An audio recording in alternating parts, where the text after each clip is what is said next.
Hola und willkommen zu einem neuen Video mit uns. Schön seid ihr wieder mit dabei. Wie ihr seht, wir sind wieder in Europa unterwegs. Wir wollten euch ja im letzten Live-Video erzählen, wieso wir wieder zurück in Europa sind, was wir hier planen, was wir hier machen wollen. Leider ging aufgrund einiger technischen Probleme nichts im Live-Video, aber ja, das versuchen wir in diesem Video nachzuholen. Auf jeden Fall, heute haben wir das Wichtigste schon gemacht. Wir haben unseren Synchro abgeholt, die Cabrita, denn die nächsten paar Wochen wollen wir damit ziemlich viel unterwegs sein. Und da würde ich sagen, wir fahren jetzt mal nach Hause und erzählen euch da in Ruhe, was abgeht.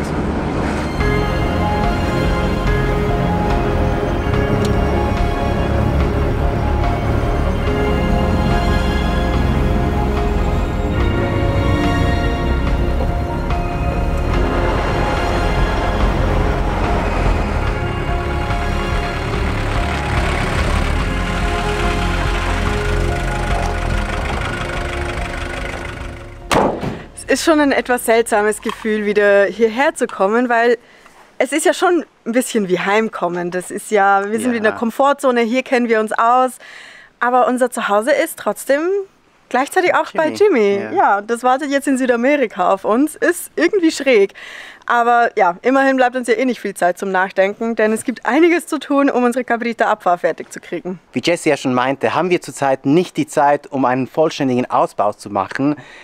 Was wir aber letztes Mal schon gemacht haben, wir haben hier unten eine Bettkonstruktion gebaut, damit wir mit einem Topper eine Liegefläche haben. Das gibt uns die Möglichkeit, hier drin zu übernachten. Der Vorteil auch an unserem Synchro ist, wir haben eine Multivan-Ausstattung. Das heißt, wir haben eine Sitzbank, wir haben einen Tisch und eine umgedrehte Sitzgelegenheit. Was wir aber unbedingt noch bauen wollen, weil es zurzeit einfach viel zu warm ist hier in Europa. Wir sind uns das gar nicht mehr gewohnt. Wir wollen uns hier draußen einen Außentisch hinbauen. Das haben wir im Internet gesehen bei vielen YouTubern und das will ich heute nachbauen, damit wir hier draußen die Möglichkeit haben, um zu kochen und einfach die Zeit draußen zu genießen. Dafür haben wir uns unterwegs bereits schon eine Tischplatte gekauft und das Zeugs, was wir noch dazu brauchen werden. Also würde ich sagen, wir legen gleich los.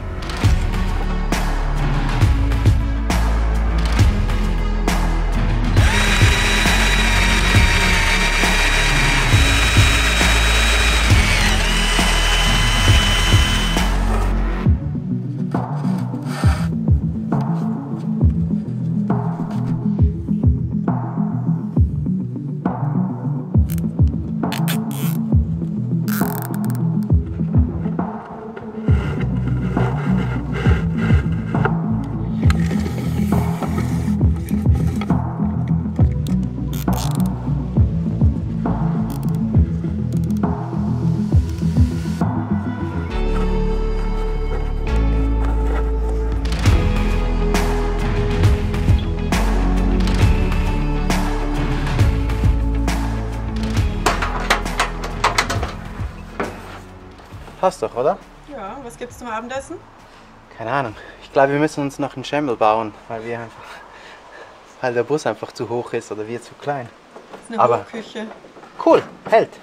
Ja. So einfach und so schnell.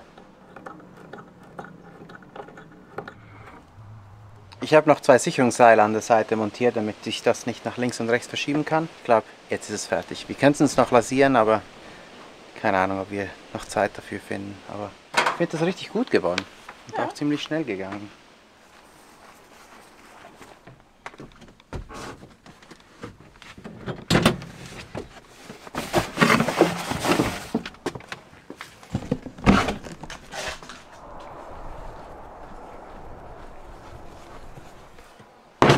Wir werden hauptsächlich aus Kisten und Boxen leben, solange wir hier im Bus drin sind.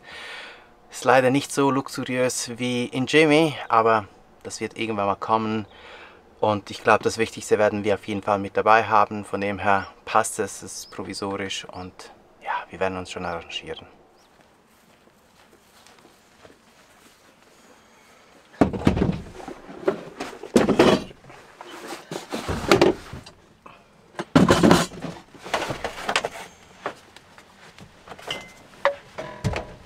Ich glaube, wir haben auf jeden Fall all unsere Grundbedürfnisse abgedeckt. Also wir haben ja was zum Kochen und Essen, wir haben was zum Schlafen Und dann bleibt nur noch eine Sache, und zwar die Toilette. Aber auch das haben wir abgedeckt. In unserem Jimmy haben wir ja ein Klappklo und das funktioniert ja grundsätzlich gut. Aber wir haben uns gesagt, für den Synchro wollen wir uns jetzt endlich mal eine anständige Trockentrenntoilette holen. Und da haben wir eine sehr praktische Lösung gefunden, denn wir haben uns die Boxio Toilette geholt, die mit ihrer Eurobox-Lösung kompakt und einfach ist, aber trotzdem alle Vorteile einer Trockentrenntoilette mit sich bringt. Wie der Name sagt, trennt die Trockentrenntoilette Feste von flüssigen Stoffen und fängt diese auch separat auf. Damit fällt die Verwendung von Wasser oder Chemie komplett weg. Es ist super einfach in der Handhabung. Dabei werden aber auch Gerüche vermieden und die Entsorgung ist auch sehr einfach. Der Pipi-Tank wird einfach in der nächsten Toilette geleert und ja, das Feste kommt in einem Müllbeutel in den Restmüll, so wie ja eigentlich auch Hundebeutel oder Windeln. Wir haben uns übrigens für Toilet Max Plus entschieden, denn damit haben wir auch wirklich das komplette Set mit allem, was man braucht. Und was auch dabei ist, ist diese praktische zusätzliche Box, wo man das alles lagern kann. Also Streu, die kompostierbaren Müllbeutel, Toilettenpapier und dann liegt das nicht irgendwo rum, sondern es ist schön geordnet an seinem Ort. Ist einfach perfekt. Ich freue mich schon sehr auf dieses neue Toilettenerlebnis. Und falls auch ihr nach einer Trockentrenntoilette sucht, schaut sehr gerne bei Boxio vorbei. Mit unserem Code CHIRPY10 erhält ihr auch 10% Rabatt auf eure Bestellung bis zum 30. September. Und am besten gelangt ihr zu Boxio über den Link in der Videobeschreibung oder ihr scannt unseren QR-Code ein. Und da findet ihr ganz viele weitere praktische Lösungen zu eurem Camper, eurem Tiny House, eurem Boot. Wir machen jetzt hier fertig und schauen, dass wir ja, alles in den Bus reinkriegen. Das wird auf jeden Fall eine richtig spannende Kackerfahrung. Neben den Sachen, die wir mitnehmen, nehmen wir auch noch Baxi mit. Er wird uns für die paar Wochen begleiten. Ja, ich freue mich schon, ihn dabei zu haben. Ich hoffe, der Tritt ist nicht zu hoch für ihn und er wird immer reinspringen können. Aber auf jeden Fall heißt das auch für uns, dass wir ein Plätzchen für ihn finden müssen, wo er sich auch zurückziehen kann und sich wohlfühlt. Ja, wir nehmen halt dieses Körbchen mit, aber wo wir das hin tun, das müssen wir uns noch entscheiden. Auf jeden Fall wollen wir auch noch einen Vorhang nähen. Wir wollten auch noch Isomatten machen, aber aus Zeitgründen machen wir die diesmal nicht selbst. Das haben wir ja schon mal gemacht und wir haben auch ein Video dazu. Aber ja, das liegt diesmal nicht drin, deswegen haben wir uns diesmal fertige bestellt. Die werden sicher auch richtig gut, da freue ich mich schon drauf. Aber einen Vorhang wollen wir trotzdem noch nähen und das sollte ja hoffentlich eine relativ schnelle Sache sein. Stoff und alles haben wir dazu auch schon gekauft. Jetzt geht's ans Nähen. Here she comes like the rays of the sun, she shines. A 10 out of 10, Lord, she's no less than a dime. Sets my soul on fire and helps me unwind.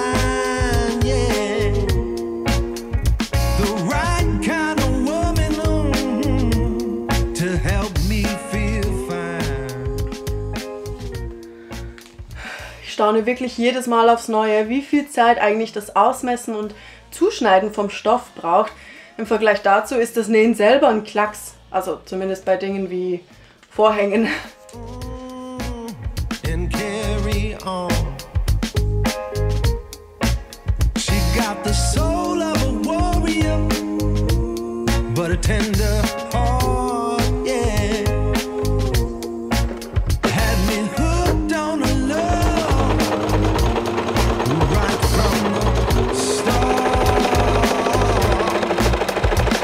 Pleasure and happiness is never far, no. 'Cause I've been waiting for most of my life. Wir versuchen ja wirklich alles so simpel und praktisch wie möglich zu halten. Auch dieser Vorhang, also wir wissen nicht mal, ob wir ihn längerfristig behalten oder ob er nur ein Provisorium ist. Darum machen wir was ganz Simples. Ich habe jetzt einfach den Umrand überall abgesteckt. Oben habe ich einen etwas breiteren Streifen, denn da wollen wir noch Ösen einlassen, damit wir da das Vorhangseil durchziehen können. Und ja, den Stoff habe ich doppelt genommen, weil wir einfach einen sehr simplen Stoff genommen haben und den lieber doppelt nehmen. Das kommt günstiger und bietet einen besseren Schutz für Licht und Temperaturen, als wenn wir den jetzt einzeln nehmen.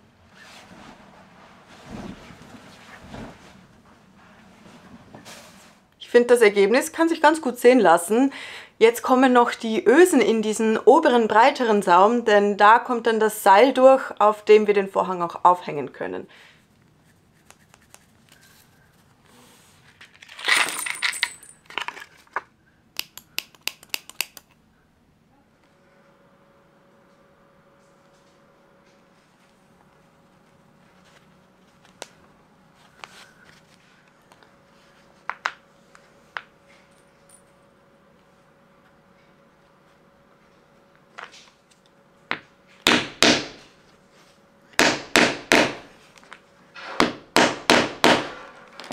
Zwölf Ösen sind jetzt drin. Ich bin sehr zufrieden mit dem Ergebnis. Hat richtig gut geklappt. Auch wenn das Ausschneiden der Löcher ein bisschen mühselig war. Aber ja, jetzt können wir es im Van aufhängen und damit ist das Thema Vorhang auch schon durch. Fürs Anbringen des Vorhangs wollen wir nutzen, was der Bus schon hat. Und zwar gibt es hier zwei Knaufe, die eigentlich, glaube ich, für Jacken gedacht sind. Die nutzen wir jetzt, um da die zwei Enden des Vorhangseils zu befestigen. Und in der Mitte nutzen wir vermutlich auch diesen Klimaanlagentunnel, um in der Mitte den Vorhang ein bisschen hochzuziehen, weil sonst würde der ja in der Mitte komplett durchhängen.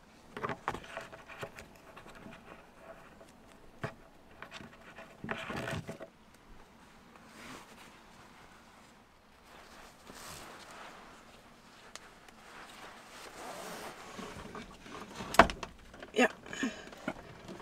Das ist, glaube ich, das Wichtigste, was wir ranbringen. Das ist aber nicht so schlecht. Das Seil ist gespannt und auch hier oben haben wir das Gummiseil dran getan. Jetzt müsste eigentlich der Haken rankommen, damit wir eben diese zwei Schnüre verbinden können und das so hochzieht. Irgendwie kann ich den nicht finden. Ich muss den irgendwo verloren haben. Aber ich habe hier einen Ring gefunden, den wir jetzt als Ersatz verwenden werden. Das ist eigentlich ein Schlüsselanhänger, aber es wird, glaube ich, auch so irgendwie gehen.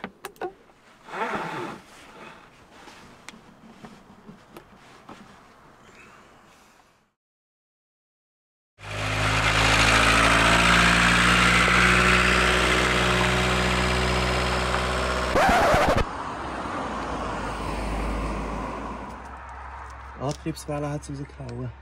Okay. Kann man was machen? Ja. Ja, man kann schon machen. Oh Mann, also uns war ja klar, dass wir auch ein bisschen hier gamblen und auf Risiko gehen, mit dem Auto jetzt so eine Tour zu starten. Aber ich würde behaupten, wir haben noch nicht mal 5 Kilometer gemacht und schon haben wir ein technisches Problem. Die Antriebswelle ist einfach rausgesprungen. Die ist einfach nicht mehr dran. Man sieht zwar die Schrauben noch, aber also wir können auch gerade gar noch nicht sagen, wieso, ob die Schrauben kaputt sind oder einfach nicht, keine Ahnung, nicht richtig greifen. Was das Problem ist.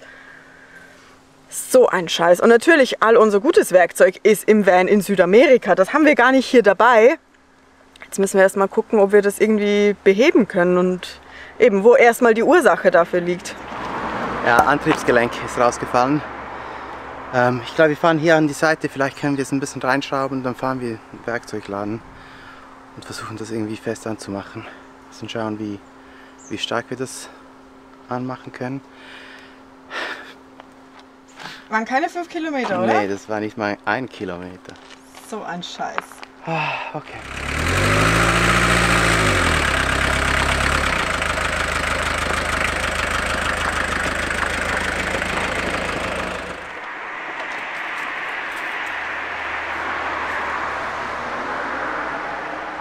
Stirnlampe, ja. Ist da unten irgendwo.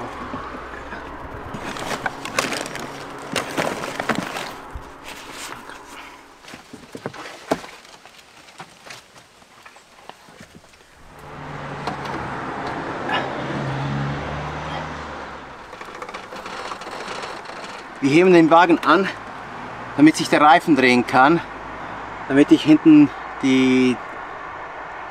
das Antriebsgelenk so positionieren kann, dass ich die Schrauben zumindest handfest anschrauben kann. Und dann müssen wir halt schauen, wo wir hingehen können. Ein bisschen drehen. Führer. Führer. Noch mehr. Da schön, da schön, da schön. Okay, noch vorne ein bisschen. Nochmal. Noch mehr. Okay, so. Oh Gott. Wir haben zwar nicht die richtigen Nüsse dabei, aber mit dem Schraubenzieher kann ich sie zumindest so fest anziehen, dass das alles wieder greift und für die nächsten paar hundert Meter hält hoffentlich.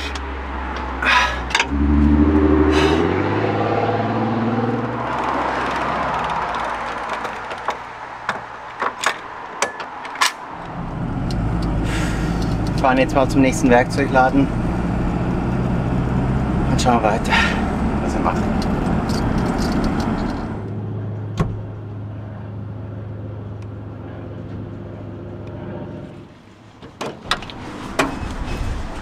Die hatten leider keine Ratsche, aber ich habe jetzt einen Imbusschlüssel gekauft, mit dem sollte es eigentlich auch klappen. Ich kann das alles fest anziehen, dann ja, fahren wir mal weiter und schauen alle paar Kilometer, wie es sich verhält. Ich glaube, das sollte dann passen.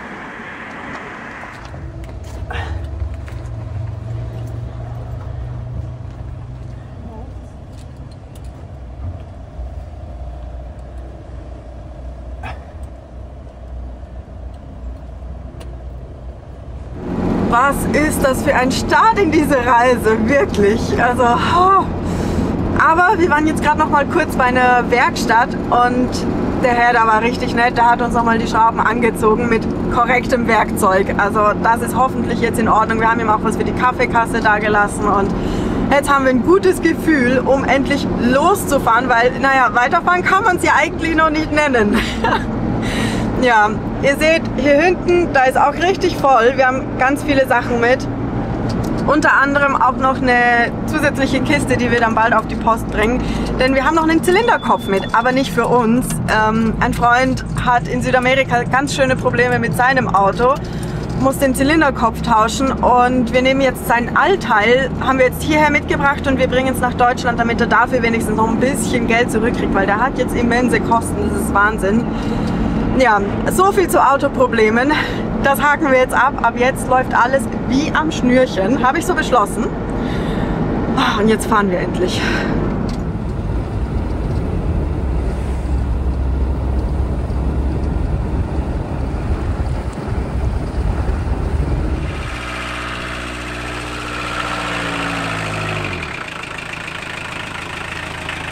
Wir haben es nun endlich auch zu unserem Schlafplatz geschafft. Wir sind leider aber nicht ganz so weit gekommen wie geplant, denn ja, mit der Panne ging alles ein bisschen in die Hosen und ja. Dauert halt manchmal alles ein bisschen länger mit so einem Auto, als man plant, aber... Ja, wir sind mittlerweile aber doch ein paar Kilometer weitergekommen und es hält alles. Also Daumen drücken, dass wir ja weiterkommen.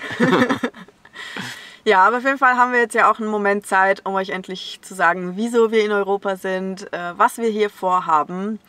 Und ein Punkt ist da auf jeden Fall einfach grundsätzlich ein Heimaturlaub und wie wir einfach letztes Jahr auch gemerkt haben, wie gut uns das getan hat. Wir waren letztes Jahr ein bisschen länger hier, als wir jetzt für dieses Mal planen.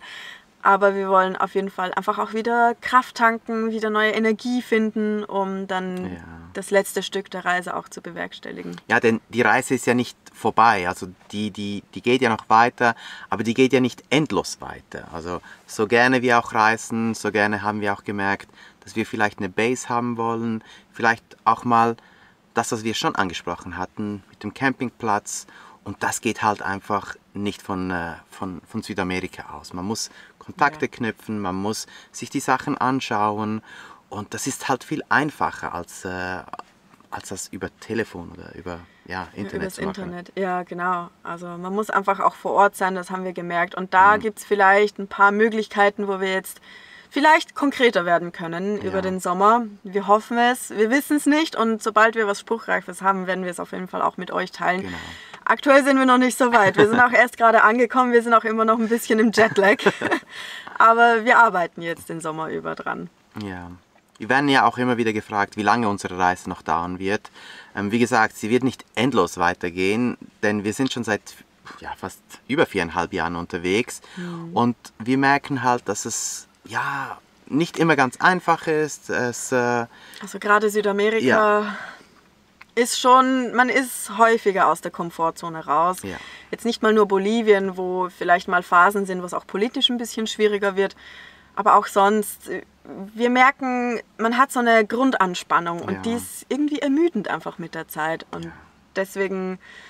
Also nicht, dass es nicht schön ist, also wir schätzen es auch, dass wir das überhaupt machen dürfen und können, Ja. so lange Zeit unterwegs zu sein und so viele schöne Orte und Menschen zu treffen. Aber es ist halt ja doch ziemlich anstrengend. Ja, und drum, also wir haben ja jetzt in Südamerika noch Peru, Ecuador und Bolivien. Die wollen wir auf jeden Fall auch noch besuchen, denn ja, also Südamerika ist ja auch super spannend. Ja. Gerade dieses Out of Comfort Zone, das ist ja gerade das, was einen auch so reizt und was wir auch erleben wollen und sehen möchten. Von dem her, glaube ich, gibt es da auch noch mal einiges zu entdecken. Aber von Kolumbien, also Cartagena aus, werden wir dann Wahrscheinlich. heute, Stand heute, verschiffen nach Europa zurück. Genau. Und dann werden wir sehen, wie sich das entwickelt. Und wie gesagt, also wir sind beide so ein bisschen Menschen, die gerne vorplanen, eine Idee haben, wie läuft es, wenn wir wieder zurück sind, was können wir da machen. Und deshalb sind wir, wie gesagt, auch hier in Europa, um uns ein bisschen vorzubereiten, um zu sehen, was wir nach der Reise machen können. Genau. Und ja, deswegen unsere Zeit hier in Europa wird vor allem natürlich unseren Freunden und Familien gewidmet sein. Also wir wollen sie auf jeden Fall besuchen. Sie sind ja überall in Europa verteilt, also zu allen schaffen wir es vermutlich nicht. Also davon muss man ausgehen. Ja. Aber auf jeden Fall zwischen Tschechien und der Schweiz werden wir ein bisschen pendeln. Wir haben auch viele Freunde in Deutschland mittlerweile. Das heißt, wir wollen uns da einfach so mit Freunden treffen. Wir haben auch ein kleines, wir nennen es Panamerikaner-Treffen, also mit Leuten, die wir auf der Panamerikaner kennengelernt haben. Vor 3 Jahren. Ja, mit denen wollen wir uns auch treffen. Das wird sicher ein schönes Wochenende. Ja. Und wir wollen uns natürlich auch mit unseren Patrons treffen. Genau, also wenn wir schon da sind, richtig. muss das natürlich sein, unsere erweiterte Familie. Ja. Das wird auch in den nächsten paar Wochen stattfinden. Also wir sind vor allem im Süden Deutschlands jetzt auch ein bisschen unterwegs und eben auch mit dem Synchro. Dieses Projekt steht ja auch noch vor der Tür und das wollen wir jetzt auch in Angriff nehmen, beziehungsweise wollen schauen, was wir machen müssen, denn die Gabriela, die wird wahrscheinlich ein bisschen Liebe brauchen. Wir wissen noch nicht genau, wie viel Liebe, aber da werden wir sicherlich ja, in den nächsten paar Wochen ein paar Informationen bekommen und dann schauen, wie wir das bewerkstelligen können, wie wir das planen und ja, auf das freuen wir uns natürlich auch, oder? Ja, auf jeden Fall. Das sind halt auch Dinge, die nicht von heute auf morgen gehen. Genau. Von dem her, ja, können wir das schon aufgleisen. Ja, und eine Sache natürlich auch, viele von euch wissen, dass wir einen Online-Shop haben, wo wir verschiedene Sachen verkaufen und da haben wir jetzt auch was Neues geplant. Ihr seht es hier vielleicht, ja. Es ist noch nicht ganz spruchreif, wir arbeiten noch, das sind die ersten Mustern, die wir bekommen haben und wir freuen uns dann bald, ja, mehr dazu sagen zu können und ja, das ist halt alles ein Prozess, der läuft mehrere Wochen durch und genau. Ja, wir freuen uns auf jeden Fall und wir hoffen, dass ihr danach auch richtig Freude daran habt. Ja, auf jeden Fall. Und wir hoffen auch, dass ihr Freude daran habt, was wir hier in Europa machen. Also wir wollen euch auch versuchen, möglichst mitzunehmen. Wird nicht überall funktionieren, aber auf jeden Fall so gut wie es geht, wollen wir auch mitfilmen und Videos dazu machen. Also hoffen wir sehr, dass ihr da auch weiterhin dabei seid und auch beim nächsten Video einschaltet. Genau, abonniert gerne den Kanal, hinterlasst ein Like da, einen Kommentar, wir freuen uns immer dafür und dann würde ich sagen, sehen wir uns im nächsten Video. Hasta luego! Hasta luego!